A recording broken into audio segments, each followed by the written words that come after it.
Hi guys.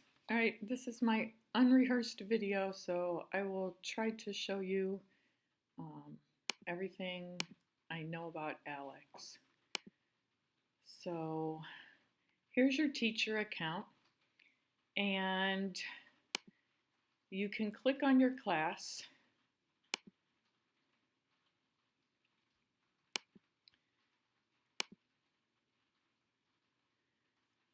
And go to class administration. Here is where you do all your administrative duties. Your class roster you can look at that has passwords in case students forget, how you enroll your students. Um, I think your students will be authorized when you put them in, and they will have their subscription automatically. If not, you might have to go to authorized students. And you shouldn't have to extend student accounts. If you want to make a new class, you go to new class. You can create a new class of your own. The template that I used for this, I believe, is the General Chemistry 2019-2020.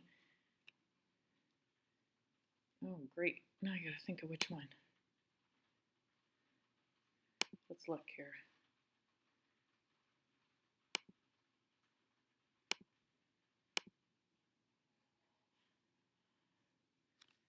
So we'll call this sample.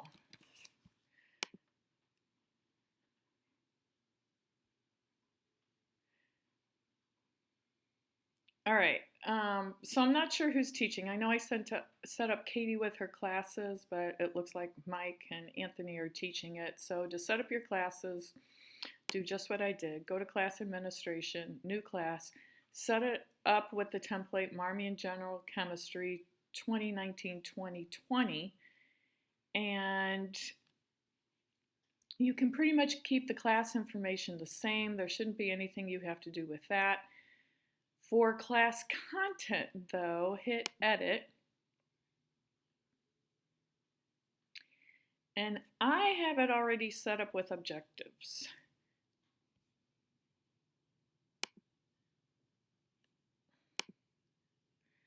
Oh my goodness, look at this. They have changed the look of this, which is okay. So now I'm learning along with you. These are the objectives that I have set up. Notice I initially have um, all the topics together, math and algebra, science toolbox, which are just basic science things, and then the big ideas correspond to the ideas in the book. Set those dates to before you want the students to use it. It's a hack I learned how to use with Aleks. That way, when they are done with their topic for the week for your advanced students, instead of just moving to the next module, if you put these in there first, then they have access to all the modules, which I think my advanced students found more fun rather than just having to go in order. Then the next topics, and you can see I have categorized them to correspond to the book. Anthony, I know you do yours in a little different order, so then you might have to move them around. And there really is nothing that goes with chapter 1. So if you want them to do something during chapter 1, you could probably make your own topic. But you click on here, it looks like edit, and change the due date. Honestly, I'm sorry, this is new. They used to, there we go. Double click it, click the due date. And so you just have to pick the date that corresponds. Now, if you're covering 2 or 3 sections in a week, it's fine. You can set the same date here. What Aleks will do is put them all together for the students. But I set it up this way with each section separately to give you guys great flexibility. So you can lump different topics at different times. And I think I have everything set up through chapter 14. Let me look here. 13.3, 14.2, and then if you want to go on for there, you have to set up your own. So definitely you will have to change your dates.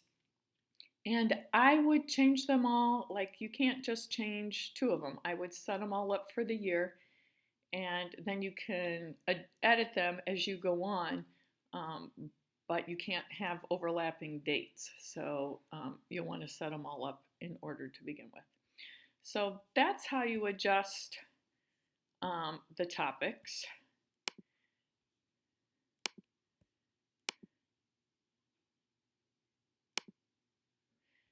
Now, if you don't want it by modules, and I think, Anthony, you did this last year. If you just want to go Open Pi,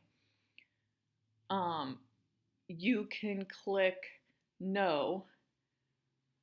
You don't want to do objectives. But once you click that, I do believe all those objectives go away, and I don't think you can call them back. I'm not sure, but so be sure you want to do away with all those objectives. Um, and then you can just have Open Pi. Anthony, I think that's how you did that last year. I don't think it worked as well because my lower level students got confused. They weren't on topics that we were doing in class.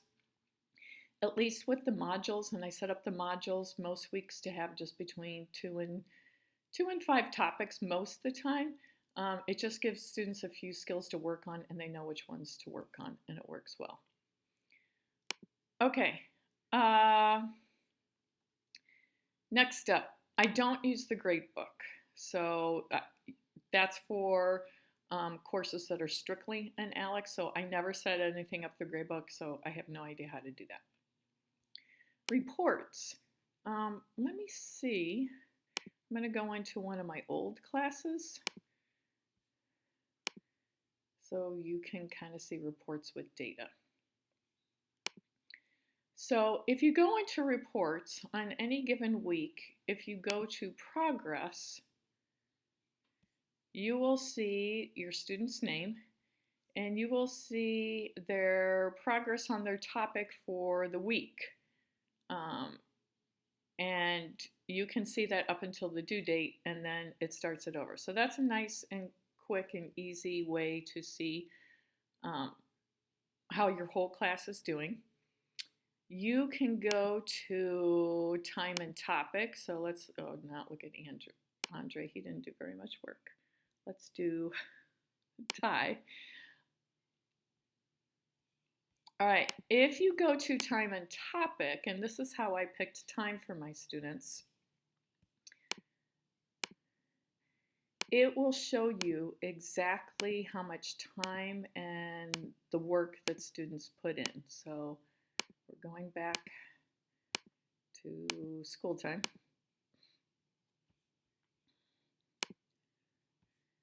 And Anthony, you should be really good at this because I know this is what you did. So here we go. So on this week, Ty worked this amount of time. You can hover over it, and it says, like here, 23 minutes, 32 seconds, which is the time the browser is open. So to count the actual time he worked, I clicked on it and I added up this time right here. Now sometimes this is close, as in it is this day for Ty, but sometimes this might say they worked 4 hours, when in reality they only worked 30 minutes. And that's just simply because they had their browser open. Maybe they went to dinner or just left it open during practice. So I opened it up whenever I gave them credit by time. And if students have a question, you can actually click on there and you can see the answers that they actually entered, the right ones and the wrong ones. So if they say they keep getting one wrong and they don't understand, you can actually look up what they're getting wrong and then let them know. So that is time and topic.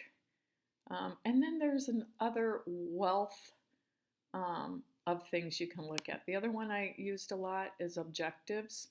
So when I'm grading them, the percent in here is what they earned when they did their work and then had a knowledge check. The percent up here is what they had done on the day it was due. So if you're assigning a topic a week and you look up at the end of the week, it should say how much of the topic they completed here. But sometimes this might look a little less, like it might say that they did 100% of their work. This might be a little less, and that's simply because when they did a knowledge check, then they got some things wrong and it put the skill back on their plate. I'm looking at it. See, like in this case, he did 100% of his topics on the day they were due, but then he took a knowledge check and he got 3 of those topics wrong, so it put it back on his to-do plate. That's why this percent is lower. It's up to you which you want to take. I typically took this for homework, but then I gave them separate credit every quarter by what percent of their pie they had earned. Likewise, if they do knowledge checks later, like he only did 88% of his modules due by December 21st, but later on he did a knowledge check and got some things right, which is why this percent is higher. He knows 91% of the topics. He only completed 88%, but he earned the other 3% at a later time. So that's why those numbers are different. You can see the Aleks pie for each student. So here is his whole pie. You can look at what percent he has learned of each topic. And these are the skills he has learned. And if we learn here what mastered, learned, remaining, if you add those up, those are the total amount of skills they have. So you can take this number and you can divide it by this number to get their overall percentage. And I would pace it and tell them, maybe 25% a quarter they have to earn. And honestly, after the initial test, they will be way ahead of that first quarter. Some will be up to 40 or 50%, but their progress slows over time. But it's not a bad deal because it gives them confidence when they earn a lot of progress initially. There's also other tons of reports you can run. So I like the IEP report.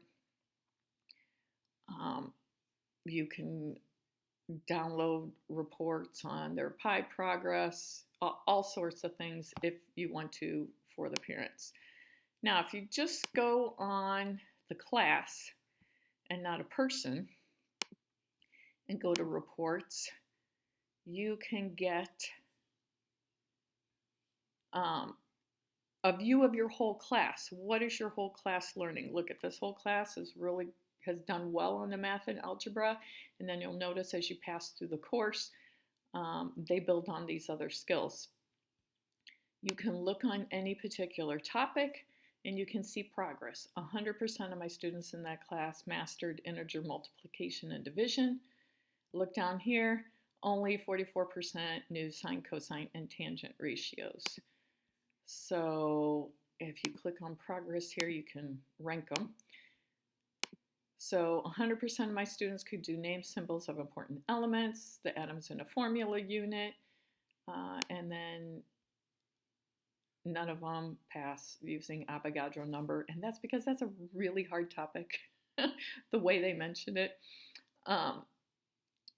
And you can see the bottom skills. So a lot of times it's nice because if you're going into class and they're doing their topics, you can actually click on the topic. So your modules will be set up by section.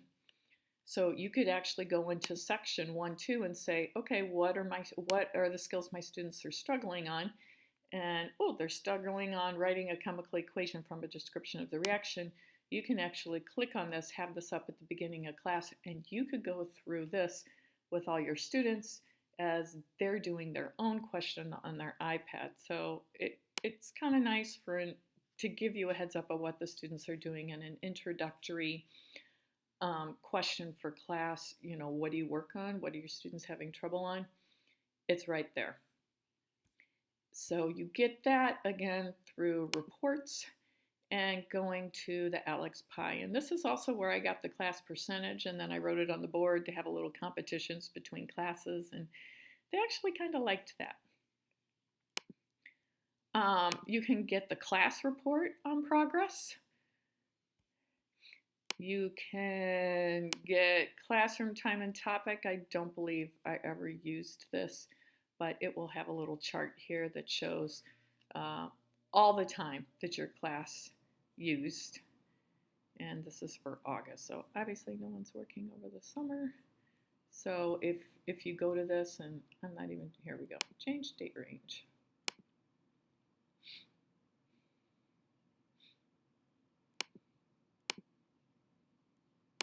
So we go to March.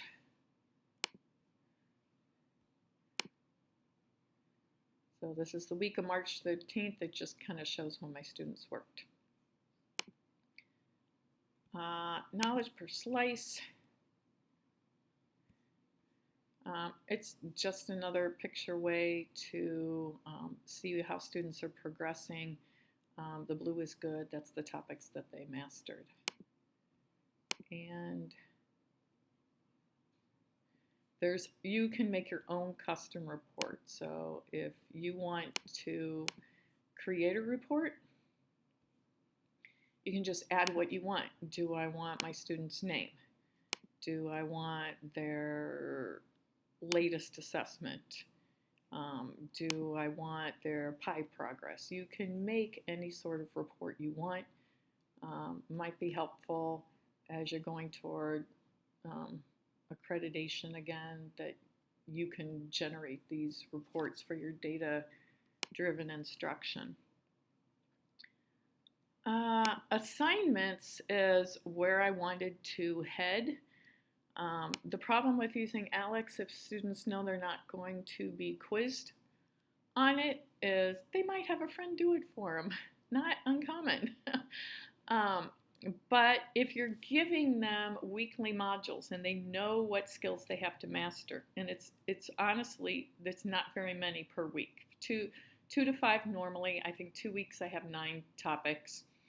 But typically 2 to 5 skills, you could actually give them a quiz online and just have them do it on their iPads when they come in. Say, open it up, go to quiz 1-2, and to make it, you just you can go to homework, quiz, or test. Anyone will be fine.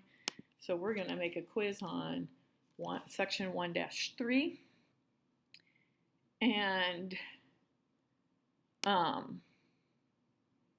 this is a little bit different than before, but it looks like you can go here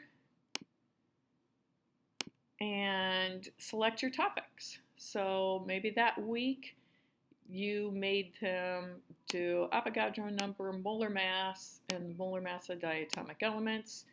You click here. Now all of a sudden you can click your different options. I would always check prevent automatic knowledge check, at least on the same day. So when they open up to take your quiz, they don't have a knowledge check there that you would have to cancel. Assign to entire class. I would always require a password. So when they come into class, I get them all settled, and then I say, your password is sailboat, and then they all type that in, and they can start at one time. That way they're not peeking at your quiz beforehand. Then you have to remember to change it for absent people and have it different for different classes. But that works out really nice, and they can start it all at the same time. And that's how to make a quiz. You can make a test. You can make homework. I did that homework for 1-2 when students had trouble learning certain things. I made an extra learning assignment, and that was homework. So it wasn't like a quiz, so they could redo it and redo it and redo it until they got it correct. So maybe you're seeing that there are some skills that the students are messed up on. So you're teaching here and you're like, none of my students are getting phase diagrams. So I put all those on there. I click add, and you can set question attempts. Do you want to let them do it until they get it right? Do you want to limit them to how many? Do they only get one time to do the assignment? Can they do it as many times they want and turn it in. I like them to do it as many times as they want. The goal is to get it correct. Um, the only trouble with that is sometimes they can look at the answer to a question and then run through the questions till they get that same exact question again. Hate that. Full retake means if they get one wrong and they want to redo it, they have to take the whole thing. I like to do quick retakes. That way they're only redoing the questions that they got wrong. And they love that because they don't want to do the full retake, but they'll redo the wrong questions as much as they want. And then you can assign that. So now I've made a separate homework assignment in addition to their Aleks that targets specific skills maybe they're struggling on. That would be a great way to make a chapter review. You could just dump all the chapter topics into one assignment and call it chapter review. You can make it extra credit. You could not even require it, but just include it in an email and copy all parents. Say there is unlimited practice. If you look under assignments on Aleks and hit chapter review for number 1, it's there. That way you have documented if students don't do well. You can go back to parents and say, well, look, they didn't do well because they had this opportunity to practice and they didn't take advantage of it. All right, if you want to see the student view, go to Class Administration Student View.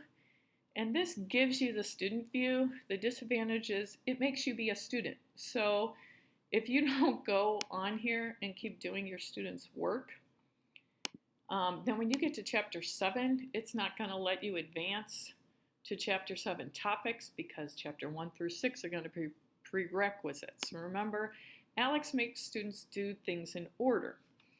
So if a student is doing Chapter 7 topics and I've assigned for Section 7.1 3 topics, if they didn't do topics that pertain to that from Chapter 6 or Chapter 5, they may have 10 topics to do for the week, but it's their own fault because they did not do their past work. So it's nice because you can just tell the student it accumulates, and if you don't get it done now, you're going to have to be doing it later. So let me look and see. So here's a screen. So I know Anthony's familiar with this, but I don't know how much he used it. All the things that are available. Learn is the things the students still have to learn. So here we go, ready to learn. These are all the topics the students have to do, and this is why I put all of the topics in those original categories, because a lot of students just get into wanting to get 100% of their pie, and this tells them. So right now, this would tell this student, I'm done with Science Toolbox, but I still have math and algebra to do. I'm only at 92%, and then I got to work on these. And then after that, for your course, you would have Section 1.1, 1.2, 1.3, 1.4, and it gives them very clear guidelines into what needs to be done. Remember, Aleks only lets them go through at the pace where they're ready to learn the content, and that is indicated by the ready to learn. So Aleks would let this student do 13 topics here. Aleks is not letting the students work here because they can't do this knowledge if they don't have this learned. So it forces them to do their topics in order. Review. If students want to review past topics, it's like, hey, I did that, and now I got a test coming up. They can click on any past topic that they have learned and do an unlimited source of problems. So they click on review, they click start, they can do as many practice problems as they want. So ideally, when a test comes up, they should have all their topics done and they should be hitting review to review all those topics. And it also has the drop down that comes and puts it in the sections. Assignments, this is where they go. If you give them an assignment, a quiz, or a test, there's the homework and the quiz that we just made. So I honestly highly advise using these, even if you don't want to use them as a quiz. If they walk into class and just say, okay, everybody open their iPad, I've got an assignment in there. from everything you should have learned this week, it would force them not to just get the answer on Aleks or pay a friend, but it would force them to know that they're going to be required to use those. I have never used worksheet. I honestly don't know what it is. I think you can make and create worksheets. I've not used the calendar. I've not used the grade book. I haven't used the other thing. I think this is just another way to get the reports that we got to before. Oh no, this is the student's way. Sorry, we're in the student view. So if a student wants information on how they're doing, they hit the menu, they go to their reports, it shows their individual pie, it shows them how much they work, it shows them this week's activity. And this is very important because I gave them points for working so many minutes a week. They cannot look at this number because that's just how big their browser is. So they have to actually go on here and click on it like you did, or like I did for you before.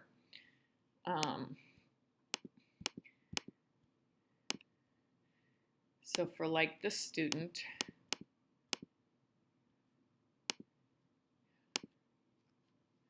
oh, and sorry, this was me, and obviously I didn't do my homework, but they would have to click on each day and add up their minutes. But that's how I had to show them because they were always like, how do I know how long I've worked? Tell them to go to reports, but tell them do not trust this time. They have to click view for report and click on their bars to get the actual time they work and not just the time their browser is open. So that was a source of great confusion. The only thing you haven't seen, and here, reset the student view, is when the students initially sign on, so you have their own names in, you're signing on for the first day, you don't have to do anything. You can just say turn it on and go. Aleks will take them through a tutorial. So this is what the student is initially going to see if you want to go through it the night before. It tells them where their main menu is, where their notification is. It takes them through, and it takes them through a tools tutorial, or you can put this on the screen and do it with them. How do you type in a number? How do you type in a fraction? I would encourage you to have all the students not do skip tutorial. It seems easy enough, and then they start the questions and they don't know how to type in a fraction. So it's really nice if they can take the time to go through the tutorial. After the tutorial, you see it'll even tell them how to use the calculator. After the tutorial, it's going to take them through the knowledge check. And you must tell the students that the knowledge check is adaptive, meaning as they know more, it gets harder and harder and harder until they fail. And that is very unnerving because these students assume they're going to take a test and know something, and I had to keep reminding them, if you got 90 on this test, you wouldn't be taking chemistry, you'd be done with chemistry. They're supposed to get 4%, 10%. They're not supposed to get much, but tell them to take it seriously because everything they get right on here, every skill they get right, is taken off their pie at a later date. So they don't have to do that work later. Most of them will get all their credit in the math section, and that's great information for you because it will show you the students that are really, really low on math. And you'll have some students that might test at 70 or 80%. And most of the students will know very, very little of the chemistry. So encourage them. If you see something you totally don't know, tell Aleks, I don't know that. But if they know it or they can make an educated guess, I would encourage them to make an educated guess because it can only help them at a later date. I would not encourage them to skip the knowledge check, and if they do, they will not get the screen. You get it as the instructor, so if you want to set yourself up as having moderate knowledge of chemistry, then it gives you credit because it trusts you as an instructor. The students do not see that at all. But when the students are done, they will see the results, and then they get all excited. I got a 42, I got a 36, and it's kind of fun, but you have to be careful of the lower level kids that don't get much numbers. They kind of get discouraged. So you have to really encourage them and for the purpose of my lower level students, I tell them all, you're supposed to get a 0. Anything you get higher than a 0 is just a bonus. When honestly, that's not true. They should get a good chunk of this math and algebra done, but then again, some of them don't have strong math skills. So that will give you a really good picture of where they need to go. Hopefully, this helped you and answered all your questions. If you have anything else that you need to know, or as you're working through, you don't know how to do it or create it, shoot me an email. No problem at all. There's a ton of other things I didn't go through that you could possibly do. This is kind of the basics, but the more you work on it, the more you'll kind of peek into these other things. I'm trying to look through here and see if there's anything else I used up and I didn't show you. I went ahead and printed out a class list after all my students were settled. How did I get that? Drag. Simply, so it had their password, and now I'm trying to see somewhere.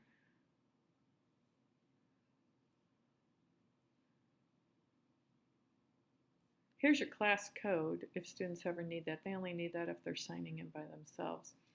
Somewhere there is a way to print out your class roster. Oh, maybe that's under roster. And it will have your passwords for your students. And now I am not finding where that is. So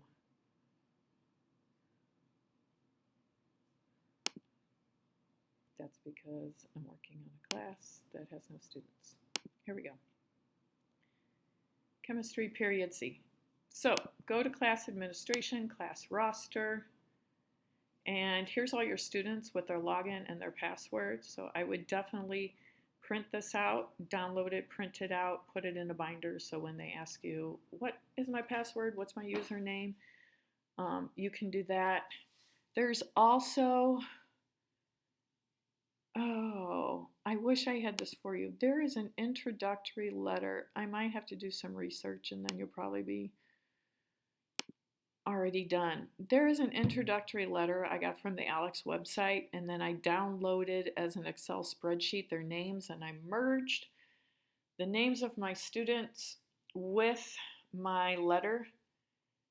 If you know how to do a mail merge on Excel, Vic, you probably know how to do that.